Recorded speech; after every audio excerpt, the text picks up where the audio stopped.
record. So I'll start that again. Bruchim habayim, welcome everybody. Great to have you all with us, especially some of the faces that I haven't seen before or less frequently. Great to have you join us. I mentioned at the beginning that it would be helpful if you have a Tanakh or Chumash on hand. Not so much the Tanakh, just the Chumash would be fine. And really, we're only looking at the Bereshit. So if you have that available, great. If not, I've put in the chat box the site for sefaria.org/texts, and you'll find Tanakh, and then you go into the specific books and chapters that I'll be referring to. But as I said before, if you don't want to trouble yourself with any of that, I'll be reading the few verses that we'll need, and so hopefully that'll give you enough reference point for our discussion today. I'll just let in our last person who's joined us.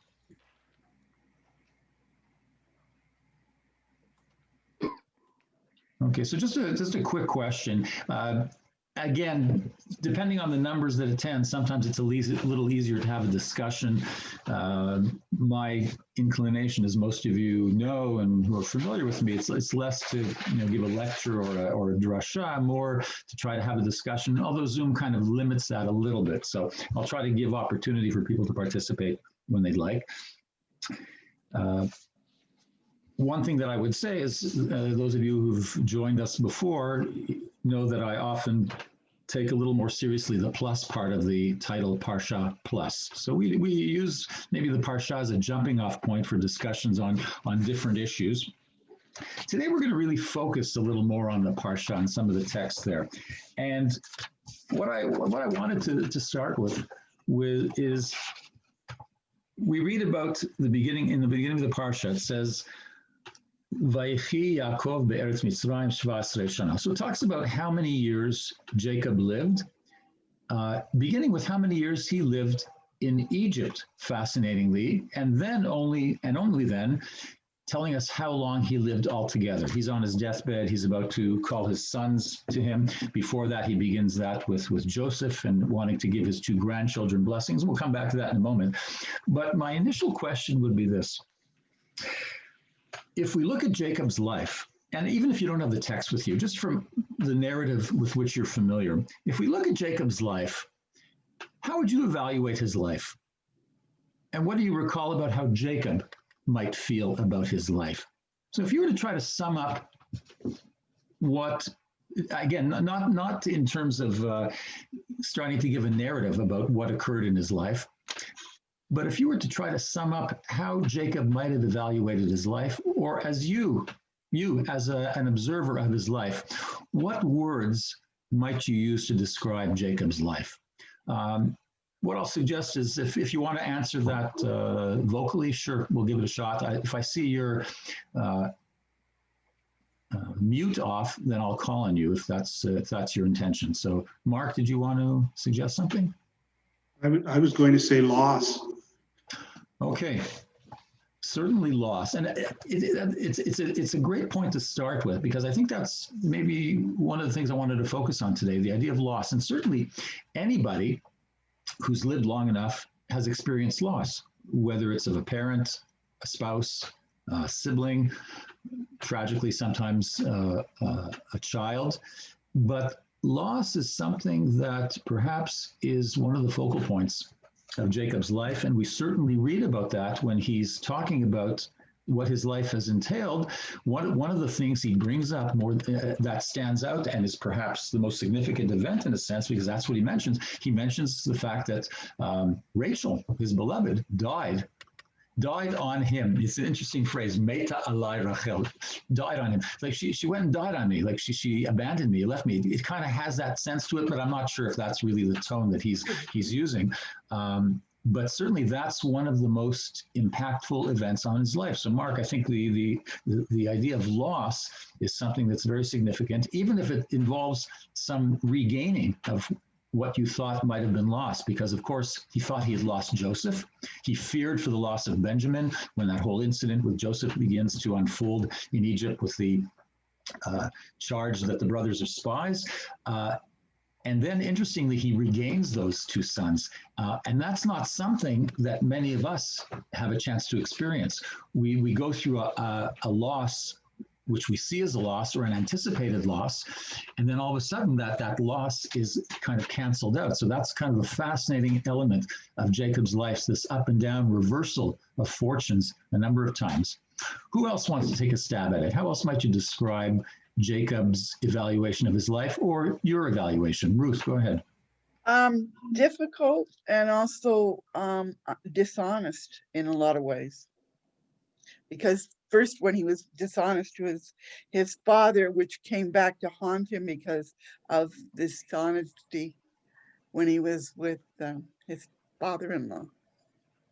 Okay, I think that's a wonderful, if I can use that term, aspect to bring up, because when we consider the deception that Jacob uses in various occasions and experiences, as you suggest, in turn for the deception that he perpetrates, it seems that Jacob is reliving some of the things that his parents and grandparents experience as well, in terms of deception, in terms of neglect, in terms of dishonesty.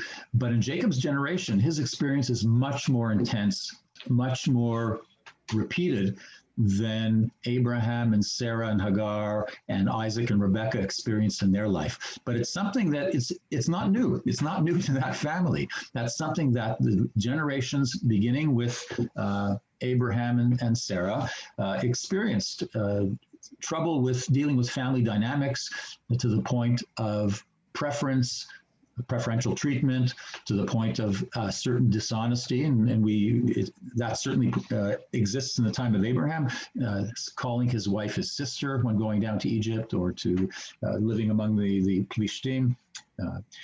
So that's something that we see in the past, but it's more prevalent, and it's something that dominates, in a sense, the life of Jacob, much more than it's a dominant factor in the lives of his predecessors. It's an element in their lives, but it's not what dominates their lives. And here in Jacob's life, that idea of deception and dishonesty is something that dominates throughout his lifetime and continue on through his children. And certainly at the beginning of the Parashah, what do we read about?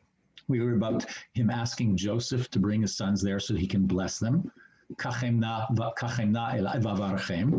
And he brings them there, and Joseph has his plan, of course, to make sure that he lines them up. And it's fascinating the trouble that the text goes to describe. And he put Ephraim on his left side, so he would be on Jacob's right side, and Manasseh on his right, so it would be on Jacob's left, to make sure that vice versa, my mistake, to make sure that the blessing from the right hand would be given to the elder, Manasseh. But of course, we see that what does Jacob do? Sikel et yadav. He crosses his hands over. Interestingly, just a bit of a tangent, Sikel, similar to the word sechel, wisdom, common sense. So Jacob, Sikel et yadav, he wisely crosses over his hands to ensure that the blessing going to the younger, but the one that has greater promise, apparently. Anyway, fascinating use of terms that they use here.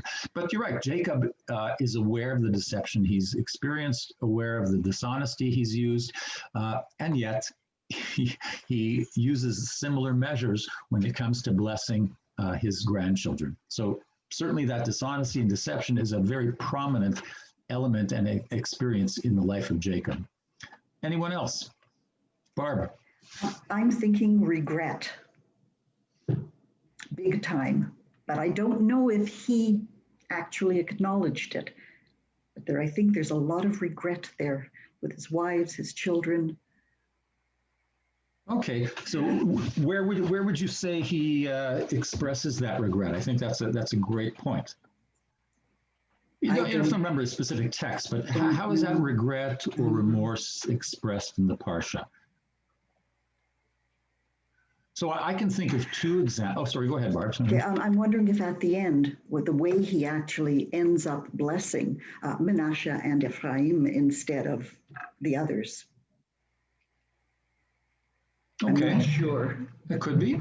I think of two examples of the regret. Number one, when and there are many interpretations of this, but just perhaps an initial way of looking at it, when he calls all his sons together after blessing his grandchildren, his grandsons, he says, come to me and I'll tell you how things are going to be somewhere down the line. He says, "Be'acharit hayamim," which can be used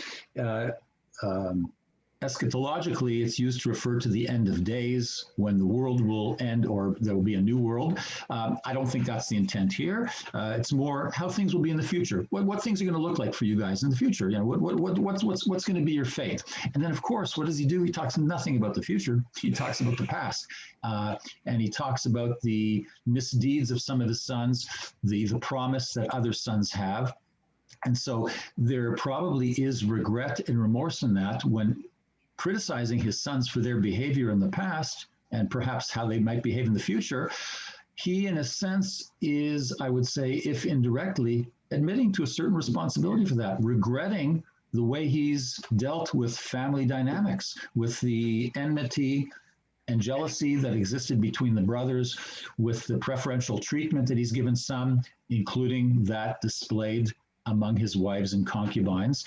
And so perhaps by not admitting outright that he's responsible for it, by pointing out the misbehavior of the next generation, I would say that any parent who talks about that, either with awareness or without, perhaps subconsciously, is saying, you know, I'm probably at fault as well. When you criticize your children, this is perhaps another, maybe more of a sociological commentary. When you criticize your children, you can't help, even if you're not aware of it, you can't help but be criticizing yourself.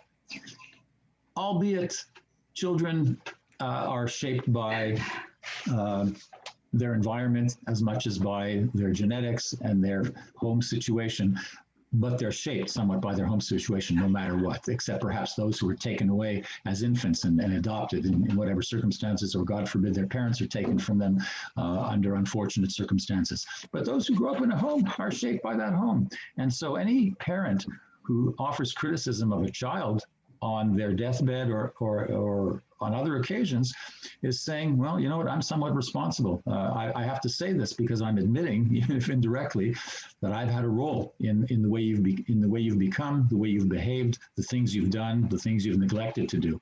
To what extent, what percentage of that, I wouldn't dare say. But certainly a parent has some role in what happens with children. So I think there probably is some regret and remorse in that. And even more so, I would say, when Jacob asks his sons, he uses this term, pakod pakadati etchem, pakod yifkod Elohim etchem. God will take notice whether you fulfill my wish or not. And that's a phrase, as I mentioned this morning in my Dvar Torah, I don't know if that was the part that was cut off or not, but this magical phrase of pakod yifkod, pakod pakadati, is the same one that Abraham or God uses when promising to Abraham that Sarah will eventually give birth to a child. God will revisit Sarah, will take notice of her plight and bring the child that she so desires to have. And then Joseph and Jacob, each in their time, to their brothers and sons respectively, say, Jacob says, pakod yifkod Elohim etchem. God will take notice of whether you fulfill my wish of taking me and burying me now, as I'm about to die, and taking me back to bury me in Ma'arat HaMachpelah, the cave of Machpelah that my grandfather purchased. And Joseph says, God will take notice of you and not forget you. He will bring you out of Egypt up to the promised land. And he will also take notice that you fulfill my wish to take my body and bury it when you finally leave Egypt back in the Holy Land. And of course, Moses uses that same phrase when trying to give his statement of legitimacy for being the Redeemer. He says, pakod pakadati etchem, in the words of God, I've taken notice of your plight in Egypt, of your sorrow, of your travails, and I'm now going to fulfill my promise and covenant with you and take you out of Egypt. So this magical phrase of pakod yifkod, pakod pakadati, that God will take notice, is a powerful phrase in terms of connecting the various generations, making sure that they feel that it is incumbent upon them to fulfill certain promises, that God will fulfill the covenant, etc. And when Jacob does that, what does he say? he mentions the place where he wants to be buried, where his grandfather was buried, his grandmother was buried, his father, his mother. And there I also, as he said, and I also buried my wife Leah there. Now, why does he say all this? Because, again, kind of indirectly, he mentioned earlier when he wants to bless his grandsons that Rachel, his beloved, died, and he buried her on the way to Beit Lechem, a place that has become a pilgrimage site for centuries and still today, even with the challenging geographical location of it. But when he dies, he mentions all this again without mentioning Rachel because he probably feels regret, remorse, guilt. And he's saying to his sons, in the presence of all of them, Joseph and Benjamin included, I buried Leah there, but he doesn't say it again. But I should have gone to the trouble of taking Rachel and burying her there as well. That's where she belongs. But I didn't do that, and I'm remorseful for that. But he has trouble saying that in so many words. But he mentions all that, all the people that are buried there, because Rachel is missing. And perhaps he's saying this, my grief was so great that I was unable to fulfill that task and bring her to the proper dignified burial where she should have been.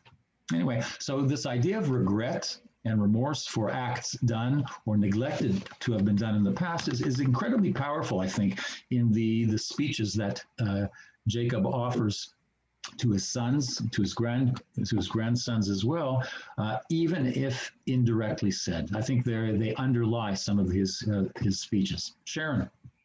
Could he have also said all those things to his sons because he wanted them to ensure like they would feel guilty if they didn't and afraid of God's, because they said God will remember, God will know. And at that time, the fear of not fulfilling what God would want. And also moving Rachel, he may have regret, but sometimes you wonder, I don't know too much in depth with it, but you sometimes wonder, did he purposely not do it? Like just wanted her to be by herself there, like to have her own burial that people can come to, like. That's a great point. We don't know. I haven't seen, doesn't mean it doesn't exist. I haven't seen a midrash that offers that explanation that perhaps that it wasn't, he was overwhelmed by grief, but it was intentional because of the unique way with which he loved Rachel and regarded her, perhaps that, I don't know if that is a way that he might have responded, but it could be. It could be. I think that your point about this might be the first time that a Jewish parent, as we often attribute to them, lays a guilt trip on children. I don't know. And if we look for the start of all sorts of traditions, whether the observance of Shiva, all these things, we look for them in the biblical narratives. Perhaps this is the first instance of laying that potential guilt trip on a child. You know what? You don't do it. You don't do what you're supposed to do. What I'm asking you to do. Fine. I'll die like that, and that's fine. But God's going to remember. So don't think you're going to get away from avoiding your responsibility. You know what? Maybe this is the beginning of that inclination on our part. It seems weird to say God will remember. I'll tell you, I don't say these things to my kids. How much as a lot of times, I'm sure we all are parents here. Well, most of us maybe. A lot of things that I do say to them, but I always watch my words. I never say, "Oh, wait till you have kids and they'll say this to you," because I think it's a hurtful thing to do. It's not a nice thing to do. And I say to them, I believe this is the right thing to do. And so many times I'll call them and I'll say, or I don't know if other people, I think you should be doing this because it's the right thing to do, not because blah, blah, blah, blah, blah. Like, our parents used to say to us, or we used to do it because our parents asked us to. Sometimes you have to just do the right thing. I don't know. So that brings me really to the point that I would perhaps want to emphasize most, and that's when we look at what happens if we were to compare, and maybe we'll take a look a little bit at some of the comparable texts. If we were to compare what happens at the end of the lives of the other patriarchs and matriarchs, mostly patriarchs, unfortunately. We don't really have any text that deals with a description of the lives of the matriarchs upon passing. But if we take a look at them, we find that as we go along, things seem to get progressively worse in a couple of ways. Number one, each one lives fewer years than the father. So we'll start, if you want to look, you can. I'm just going to read a couple verses, and then I want to come back and make sure you remind me to do so. I want to come back to this idea of what do we do shortly before, hopefully sufficiently before our passing, when we want to offer some kind of legacy to our children. I'm not talking about financial legacy, but I'm talking about some moral, ethical legacy to our children. What efforts do we make to really say what we think needs to be said? So I'll come back to that at the end. Before we get there, I just wanted to compare a little bit about what is the description of the passing of each of these generations, starting from Abraham and ending with Joseph. Because there's certain things that are very similar, even the wording, the phrases, but in each generation, there's something a little bit different. And I'll read it to you and try to translate it a little bit in the English, so we can try to compare that together. So if we look at the passing of Abraham, you can find that if you've got some kind of Chumash or Tanakh there, it's in chapter 25, verses 7 to 11. So I'll just read a couple of the Hebrew verses and then translate the English. So if you don't have to look, just kind of close your eyes and lay back and listen. ואלו ימי שני חיי אברהם אשר חי, 100 שנה ו70 שנה ו5 שנים. ויגבע וימות אברהם בשיבה טובה, זקן ושבע, ויאסף אל עמיו. So this was the total span of Abraham's life, 175 years. And Abraham breathed his last, dying at a good ripe age, old and contented, and he was gathered to his kins. His sons Isaac and Ishmael buried him in the cave of Machpelah, in the field of Ephron, son of Zohar the Hittite, facing Mamre. The field that Abraham had bought from the Hittites, there Abraham was buried, and Sarah his wife. After the death of Abraham, God blessed his son Isaac. So think about all those elements. I think the juxtaposition of all those aspects to Abraham's passing is no coincidence. It's fascinating. First of all, he lived longer than any of those generations going from Abraham to Joseph. He lived 175 years. He lived to a good ripe age. Apparently 175 was considered a good ripe age in that time. Old and contented, meaning he got to a point in his life where he was able to enjoy his old age, and he lived what was considered, to him at least, we're not talking about the narrator saying he lived a contented life. Abraham, in his own evaluation, lived a contented life. It's clear it's not the narrator evaluating, it's Abraham feeling that he died a content person, feeling that he had done mostly right, mostly according to perhaps how God had instructed him, and with a sense of satisfaction in terms of what he'd accomplished.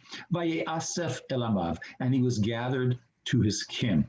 Quick word about that. So when we talk about gathered to his kin, that means a couple of things. Number one, that he perhaps was literally gathered together. Often the way of burial in ancient times was to use a cave, as was used here, and bones, perhaps in later generations, maybe not so much during this period of time, we don't really have much evidence, but bones, a person was placed in a burial tomb.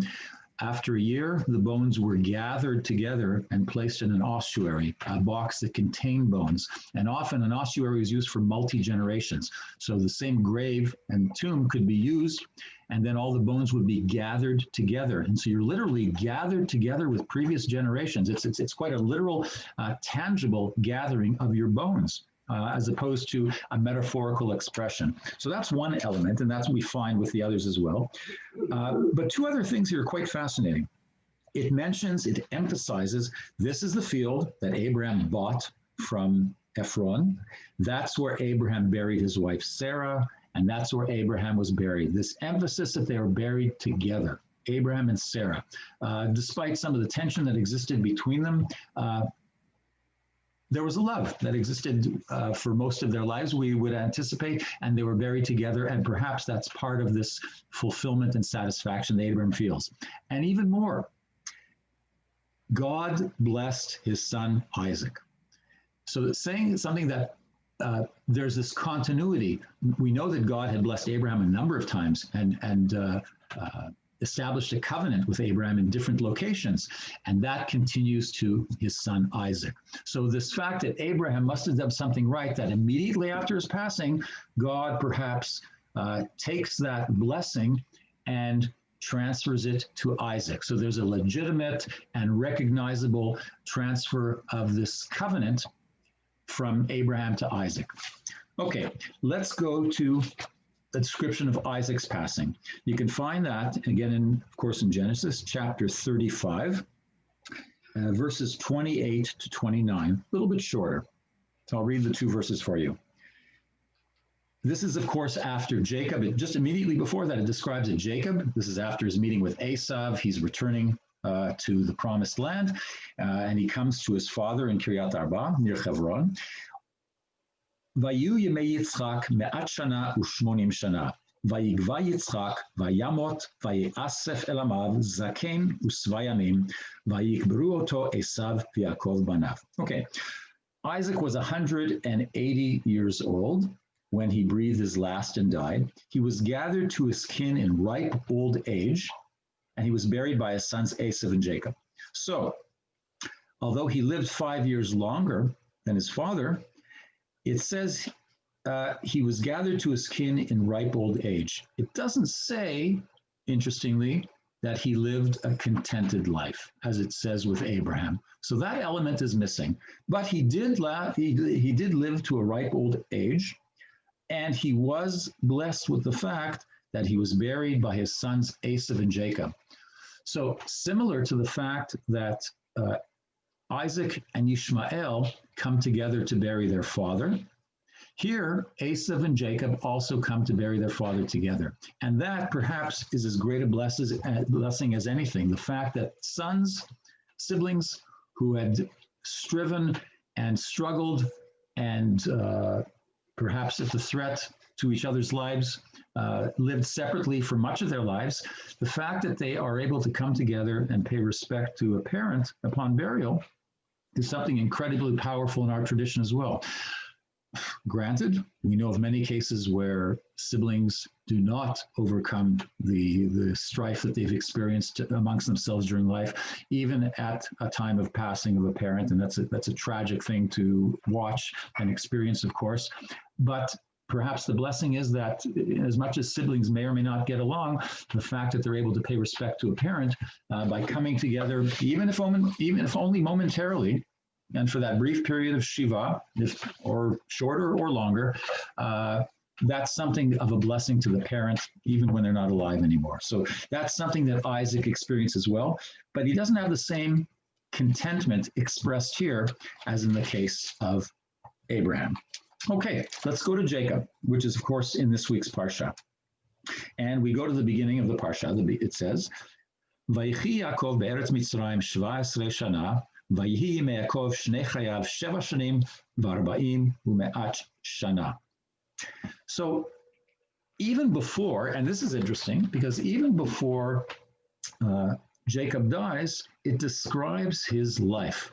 And then it says, Vayikru Yemei Yisrael Lamut. So he's about to pass, and he calls upon his son Joseph and bring my grandchildren here so I can bless them. And this idea that Jacob is the one who takes time before being buried, or before passing, I should say, to gather his sons together and offer them some kind of ethical or moral legacy, something that neither Abraham nor Isaac were able to do, or we have no account of it. Let's put it that way. Whether they did it or not, we don't know. All we know is that the narrative does not include that in the official scriptures. But with Jacob, there's a very lengthy section here describing that he's about to pass. His life is about to end. It gives us the number of years. And then it goes on to describe what happens with his grandchildren, with Joseph, and later on with all his sons. So Jacob sees this need that perhaps neither Abraham nor Isaac did, to speak with his sons and offer them some kind of legacy, some kind of message, perhaps simply to get something off his chest, whether it's for the interest of his sons or in his own interest. We don't really know. But he's the one who does go to the trouble of doing this, at least as described in the narrative. And then if we go to the later description when he actually dies, you can find that in chapter 47, verse 28. Oh, sorry, chapter 49, verse 32. It says this. As I mentioned before, just before he passes, he talks about the fact that I'm asking you to take me to bury me in that cave that Abraham purchased from Achuti. That's where Abraham was buried and his wife Sarah. That's where Isaac was buried and his wife Rivka, and that's where I buried Leah. So again, it doesn't mention Rachel, of course, because she's been buried near Beit Lechem, but he emphasizes the fact, and as I mentioned before, this enforces the perhaps remorse he feels about not having Rachel buried there. And he doesn't say that's where he wants to be buried together with Leah, where it emphasizes the fact that Sarah was buried in the same place as Abraham together, Rivka with Yitzchak, and that's where I happened to bury Leah, because out of obligation, I had to bury her. And she wasn't my favorite wife. Of course, this is all paraphrasing, and but I buried her there as I was supposed to bury her, because she's one of the matriarchs. And then it says, ויכל יעקב לצוות את בניו, ויאסוף רגליו אל המיטה, ויגבע ויאסף על עמיו. When Jacob finished his instructions to his sons, he drew his feet into the bed, and breathing his last, he was gathered to his people. Says nothing about living to a ripe old age, says nothing about living a contented life, which, as we know, and through your suggestions earlier on, he did not live a contented life. You can't describe Jacob's life as something that was full of joy and happiness and fulfillment. There may have been moments of such, but it seems to us, if we read the narrative carefully, they were far outweighed by the trouble, the strife, the dishonesty, the deception, the rivalry among children that he experienced pretty much for his entire life. But there is a fascinating description of some of the years of Jacob's life. So we know he lived 147 years. But at the beginning of the Parashah, what does it say? It says, Jacob lived in Egypt 17 years. Now, why does it start with describing that before it describes how long he lived? Because apparently, and it makes sense, the most fulfilling, satisfying part of his life was probably the 17 years he lived in Egypt. Apparently, at least, it seems to us that the difficulties, the challenges between Joseph and the brothers had been resolved. He doesn't seem to have held any feelings regarding what his brothers did to his favorite son. So it seems that those 17 years in Egypt were the most satisfying portion of Jacob's life. And it makes sense. And therefore, it's the one that's mentioned first. He may have lived 147 years, but if you want to get a sense of what Jacob really enjoyed in life, it was those last 17 years where he was able to live with his entire family, where he was able to enjoy, at least on the surface, the fact that they were getting along together. Now, we probably know that Joseph continued in his role as the Grand Vizier in Egypt, and his brothers probably lived, as we know, in another part of the country, Goshen. So they probably didn't see each other a whole lot. And from the description at the beginning, it also seems that Jacob really didn't have a chance to watch his grandchildren grow up, because what does it say?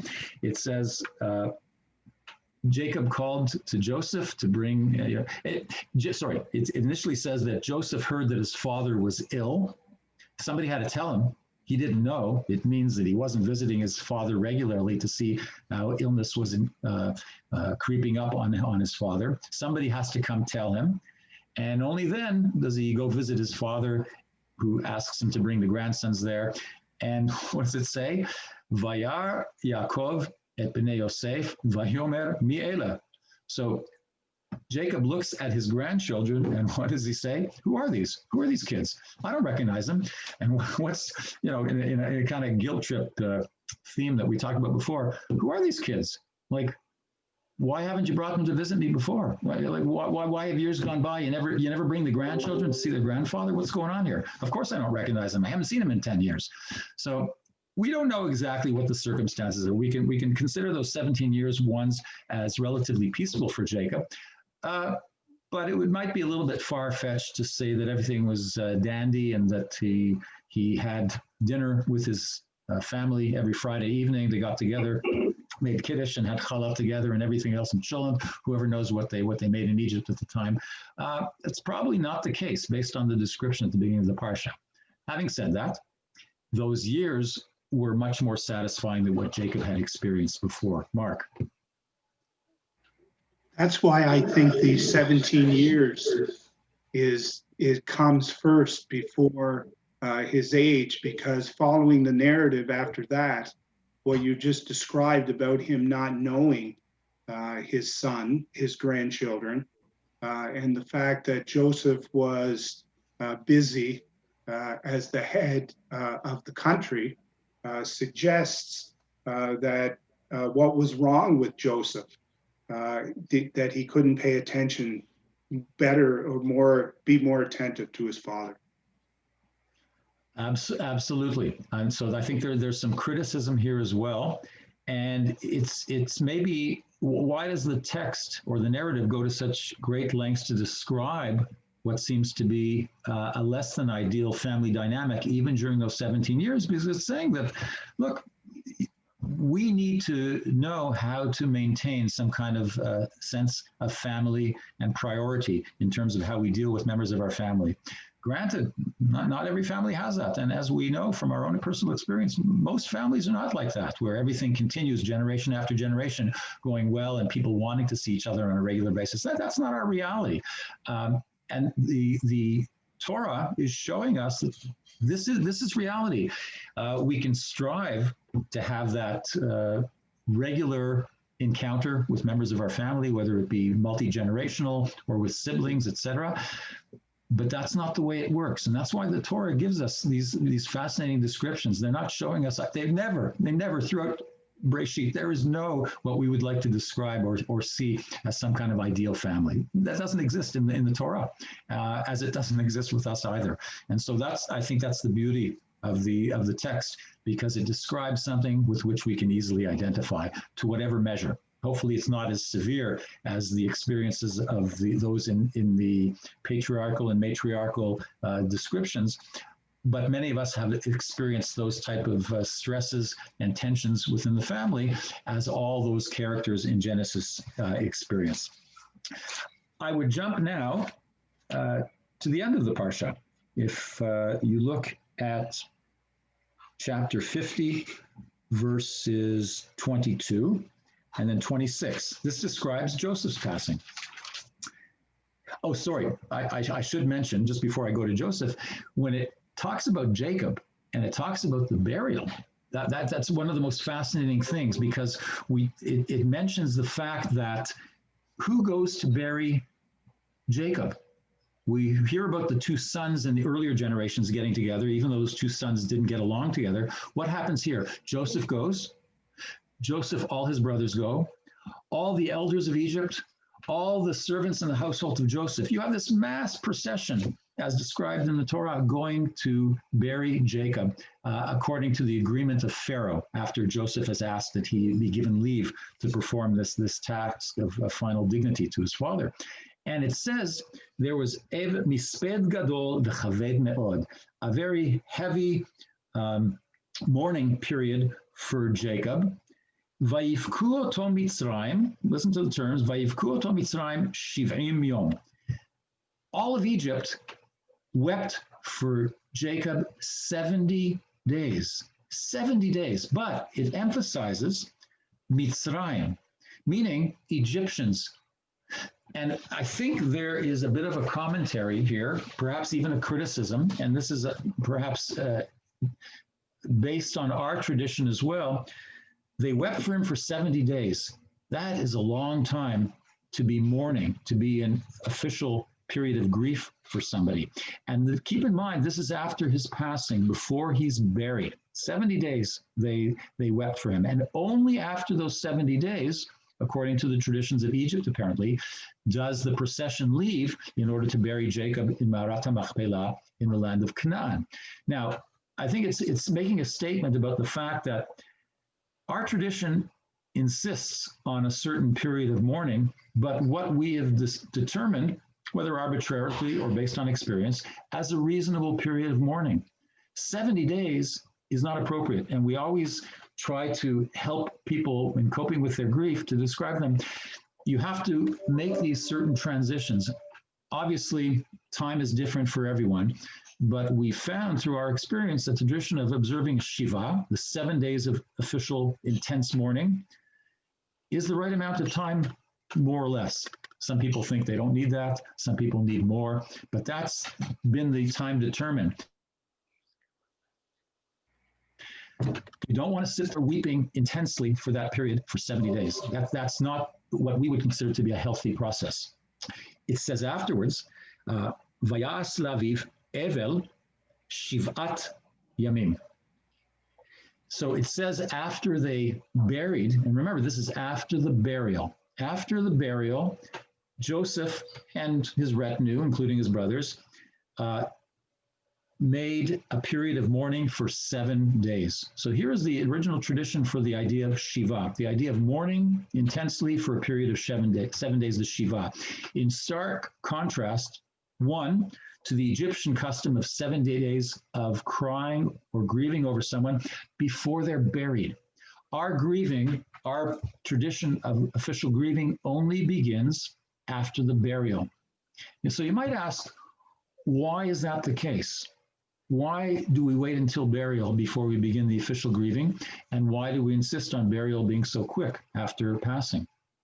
So part of that tradition is that burial is something that allows us a certain element of acknowledgement and closure of the passing of someone. If that someone is lying in state for 70 days while people visit and grieve, cry, leivku, there perhaps isn't that finality of their passing. There's perhaps still a fantasy, the lack of willingness to acknowledge that that person is gone. When you can see that person in front of you, it's not as impactful, the finality of death. Once someone is buried, we have the ability to come to a greater willingness to acknowledge the fact that that person has passed, and therefore that intense period of mourning for the 7 days begins only after burial. We're kind of in a state of transition, you might even say limbo, during Onain, we call it, between passing and burial, but we don't want to be in that state for very long, and that's why burial is something that we try to do as quickly as possible after passing. So some fascinating commentary on the tradition of grief and mourning after someone passes, comparing a tradition in Egypt and other places who have very different traditions than ours, and the tradition that we've developed. And I won't say that ours is perhaps the best tradition out there, as I would with anything that we do, but we found that this is something for the most part that works. And I think that most of you who've gone through that process for a parent or any other immediate family member knows that there's some logic and rationale and emotional relevance to what we've determined to be a process of mourning. Again, it doesn't work perfectly for everyone, but it seems to be the best general structure for mourning for the greatest number of people. So now let's come to, and I mentioned all this because Jacob was mourned by all of Egypt. They cried over him. That's something that we don't read about with Abraham or Isaac, and of course the matriarchs, they're not really mentioned in that context. But Abraham, as much as he developed relationships with everybody in the land and got on well pretty much with most people, even with some of the tensions that existed, nobody else mourned him. He was alone when he buried other than his sons, and same thing with Isaac. And yet here, Jacob, all of a sudden, who comes to Egypt, is mourned by the entire people. You might say that that's an expression of the respect that they held for Joseph more than for Jacob himself. You pay respect to perhaps a child by helping that person cope with mourning and grief when a parent passes away. So it's not so much out of respect for Jacob, but more out of this recognition that Joseph has saved them, and Joseph needs that support during his time of grief. And we all know that experience. Many of us who've lost a parent, in addition to those who knew the parents come by. Many people come by because they know the child. They don't come by because they necessarily know the person who passed, but out of respect and the desire to support that person during their grief, even if they hadn't known the deceased to any great extent. So let's just finally take a look at what happens with Joseph's passing. And as I said, it's in chapter 50, first verse 22, and then right at the end, it says, Vayeshev Yosef b'Mitzrayim, hu uveit aviv, vayichi Yosef 110 shanim. So Joseph and his father's household remained in Egypt. Joseph lived 110 years. That's quite a bit less than any of his ancestors. Jacob 137, Isaac 180, Abraham 175. It says nothing. Apparently, 110 years was considered relatively young, perhaps somebody passing today at the age of 50 or 60 as opposed to 80 or 90. And it says nothing about living to a ripe old age. It says nothing about living a contented life. It says nothing here, of course, about his burial on the hands of his sons. We know that's only something that took place later when his bones were brought by Moses to the land of Canaan, taken there when they left Egypt several generations later. The only thing we know about it is that Joseph makes his brothers swear that they're going to bring him, again, that phrase, pakod yifkod, pakod yifkod Elohim etchem v'alitem et atzmotai mizeh. When God has taken notice of you, you shall carry up my bones from here. Meaning, you got to fulfill this promise, this last wish that I'm asking. I don't want to be buried here in Egypt. I don't want to be left here, just as my father didn't. I want to be taken up to the promised land and buried in that same cave that my ancestors and forebears are. And it finishes off the entire Parsha very quietly, rather banal. Vayamot Yosef ben 110 shanim, vayachantu oto. Joseph died at the age of 110 years, and he was embalmed and placed in a coffin in Egypt. Doesn't say Vayasef el amav. He was not gathered unto his people because he was left there among those he served, but were not his people, among the Egyptians. They even used a custom of embalming that was certainly not a Jewish custom, and he was placed in a coffin, which was not a Jewish custom either, or Jewish Israelite custom, I should say, rather than use an anachronistic term. People were not buried in coffins. And as a matter of fact, until they moved to countries where the law stated, as they do in the United States and Canada and many places elsewhere, that you have to be buried in a coffin, Jews are traditionally buried in the ground. They're not buried in a coffin in Israel. They're buried in the ground. Only for health reasons have laws changed recently. But in ancient times, they were buried in a place where their bones could later be gathered together with their ancestors. That was not the case here. He's the first one that's placed in a coffin. What about the mourning period? What does it say about the mourning period for Joseph? Who mourned Joseph? We don't know. There's no description. Not his family. He obviously died young. Some of his brothers must have still been alive. It says nothing about their passing. His children, Menashe and Ephraim, they don't mourn their father. They're not involved in the embalming and the placement in a coffin process. What about Egypt? This person who had saved Egypt from destruction through famine, nobody grieves for Joseph. Do you not find that rather strange? Larry, you wanted to suggest something. Just unmute yourself. Yeah, I just wanted to comment that Joseph was the first of the brothers to die. So all the other brothers, they were still alive when Joseph passed away. But I can't find in Midrash anywhere where they talk about anybody mourning Joseph. So how do you understand that? Neither his family, many of whom, if not most of whom, as Larry suggests, were still alive, nor the Egyptians whom he had saved from catastrophe take the trouble of mourning him. No 70 days of official national mourning, no 7 days of grief after being embalmed and placed in a coffin. What's going on here? Why is Joseph left alone without any ceremony or ritual upon being buried, except for the tangible one of being embalmed and placed in a coffin? Any suggestions?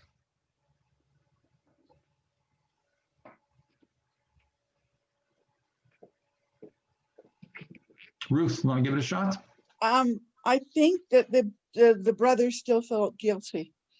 And sometimes when you feel guilty, you can't really mourn properly. Just overcome with the guilt.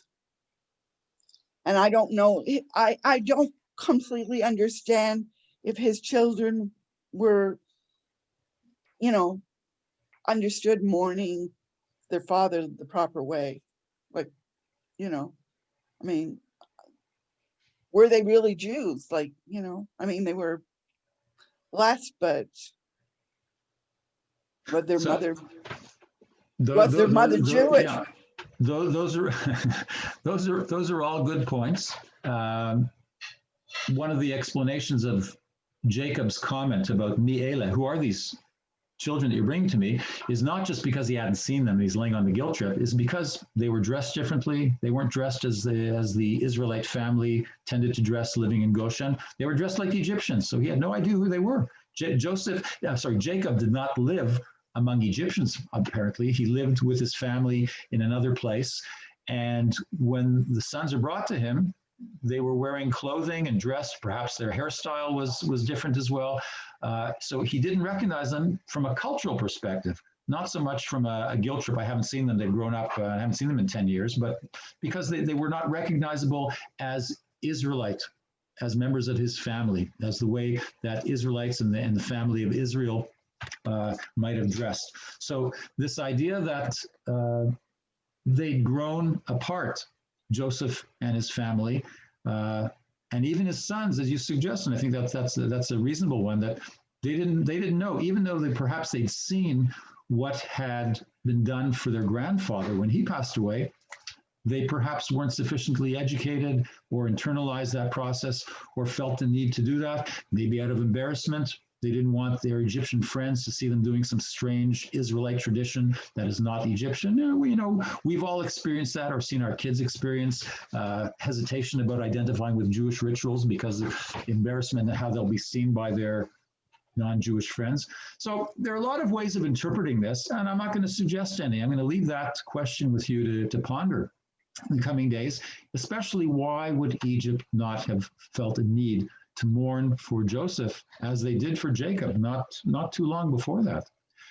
And the last thing I'll mention is when we talk about the years that Jacob lived in Egypt, we said that those were the fulfilling years of his life, or at least the most comparably to the most of his life, the 17 years. When was Joseph taken from him? At what age?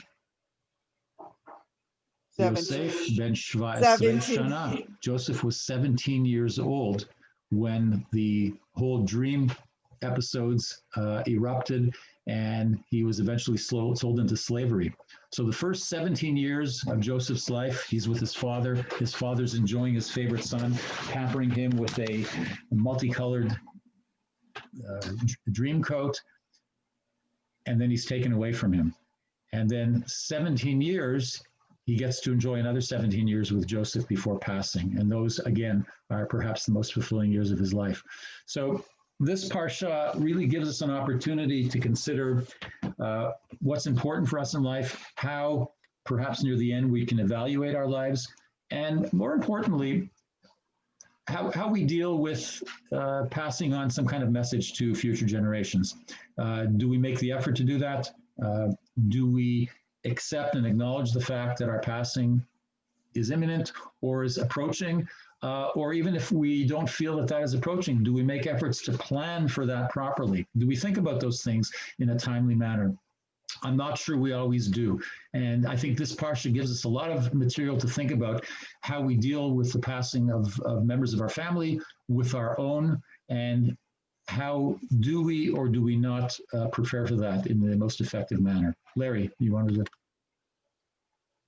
to? Yeah, I just wanted to comment that I think one of the most important parts of this Parsha is this is the first mention of the coming of the Mashiach.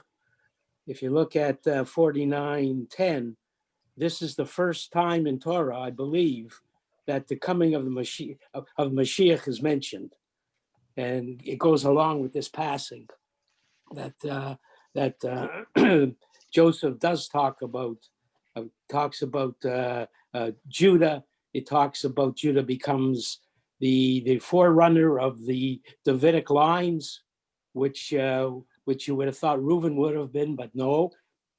Judah becomes the forefather of David and Solomon and the whole line.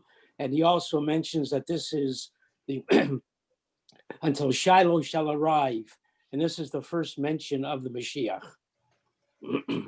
Okay, you're right, because with Judah and with a couple of the others, there is some talk about what's going to happen in the future, and this connection, of course, with Judah and Mashiach ben David, of course, is something that's perhaps more than hinted at in that final blessing before his passing. Okay. Michael, Yes. how did the term 120 years come about? Like, may you live to 120? Well, my suggestion is, I mean, it's very easy for me to give you an answer, but why don't you do a little bit of research and share that with us next week at our class? Don't do this. No, Sharon, come on. What do you want? Everything handed to you on a silver platter? Come on, you do a little bit of research and share that newfound knowledge with us next week. That's how we'll start it off. That'll be a wonderful way to start off the class. We should all live to 120 so we can continue to study together. So we look forward to Sharon's introduction to that blessing next Thursday morning. I thank you all for joining me. Although it's a Gregorian New Year, I wish you all a better year, and hopefully you find a way of safely celebrating the end of this one, even though nothing's really going to be a lot different and all that much better tomorrow morning or on tomorrow morning. But we'll hope that we can work towards something that is going to be more successful and more meaningful for us in the future. So have a wonderful day, everybody, and we look forward to seeing you at the Minyanim in the coming days, and hopefully next Thursday. And we're all looking forward to sharing of wisdom and knowledge with us. Michael, you shouldn't do this. No, people tell me I shouldn't do a lot of things, but I go ahead and do it anyway. What you're doing is you're now making me think I don't want to ask you any more questions. Just a thing. And I don't like homework. I'm finished with that. It's not homework. It's the acquisition of knowledge. Getting a little silly here. Okay. Yeah, I should call. Anyway, have a wonderful day, everybody. Good to see you all. Good day, everybody.